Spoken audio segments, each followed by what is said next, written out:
நடிகர் விஜய் தன்னுடைய அரசியல் கட்சி பெயரை வெளியிட்டிருக்கிறார். தமிழக வெற்றி கழகம் என்ற கட்சி பெயரை அவர் வெளியிட்டிருக்கக்கூடிய அந்த அண்மை செய்தி வெளியாகி இருக்கிறது. விவரங்களை நம்முடைய செய்தியாளர் சிவபிரகாஷிடம் கேட்கலாம். சிவபிரகாஷ், இது குறித்தான மேலும் விவரங்கள்.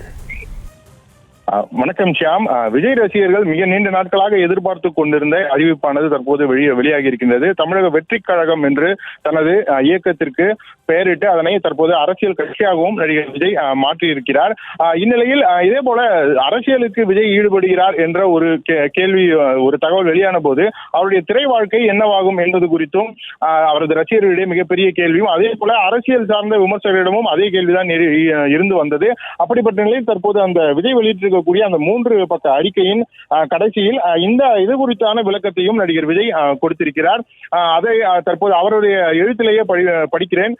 அரசியல் எனக்கு பொழுதுபோக்கு அல்ல, அது என் ஆழமான வேட்கை. அதில் என்னை முழுமையாக ஈடுபடுத்திக் கொள்ளவே விரும்புகிறேன். என் சார்பில் நான் ஏற்கனவே ஒப்புக்கொண்டுள்ள இன்னொரு திரைப்படம் சார்ந்த கடமைகளை கட்சி பணிகளுக்கு இடையூறு இல்லாத வகையில் முடித்துவிட்டு முழுமையாக மக்கள் சேவைக்கான அரசியலில் ஈடுபட உள்ளேன். அதுவே தமிழ்நாட்டு மக்களுக்கு நான் செய்யும் நன்றி கடனாக கருதுகிறேன் என்று நடிகர் விஜய் இந்த கடிதத்தின் மூலம் தெரிவித்திருக்கிறார். இதன் மூலம் நடிகர் விஜய் தற்போது நடித்துக் கொண்டிருக்கக்கூடிய இந்த GOAT greatest of all time என்று சொல்லக்கூடிய அந்த திரைப்படத்தின் பணிகளை முடித்துவிட்டு அதன் பிறகு முழுமையாக அரசியலில் ஈடுபட போவதாகவும் இந்த கடிதம் மூலம் அவர் அறிவித்திருக்கிறார். எனவே நடிகர் விஜய் நடிக்கக்கூடிய கடைசி திரைப்படம் இது என்று நம்மால் எடுத்துக்கொள்ள முடிகிறது.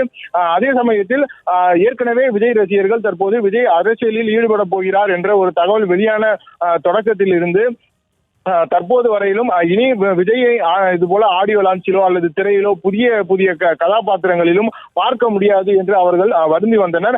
அதனை உறுதி செய்யும் விதமாகவே நடிகர் விஜய் தற்போது அந்த வகையிலும் அறிவித்திருக்கிறார். இதன்படி நடிகர் விஜய் நடிகர் என்று அவரை இதன் பிறகு சொல்ல முடியாத வகையிலும், அதே போல தன்னை ஒரு முழு அரசியல்வாதியாகவும் ஈடுபடுத்திக் கொள்ளவே நடிகர் விஜய் விரும்புகிறதும் இந்த கடிதத்தின் மூலம் நமக்கு தெரிகிறது.